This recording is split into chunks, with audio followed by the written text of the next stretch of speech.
Napakaswabe ng biyahe ngayon. Ngayon Biyernes Santo. Napakaswabe, smooth. Kaya yata isang oras yung biyahe ko. Pero kung mga normal day ito ng ano, kasi Biyernes ngayon, di ba? Ano to?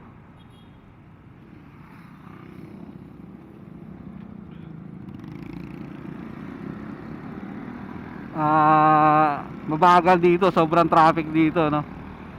So ngayon ay napaka-suave. So appreciate natin 'yan kasi bihirang-bihira lang mangyari ngayon yung ganito di ba?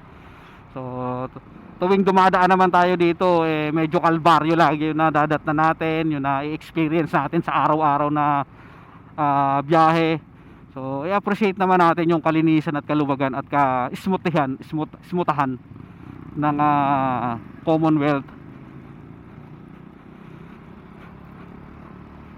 Parang ang dilim ngayon, ano? O siguro dahil kasi yung mga establishment sarado, no, mga walang ilaw. Katulad dito, ang dilim na rito. Pag dumadaan ako dito, maliwanag dito So, time check ay 6:37 na ng hapon.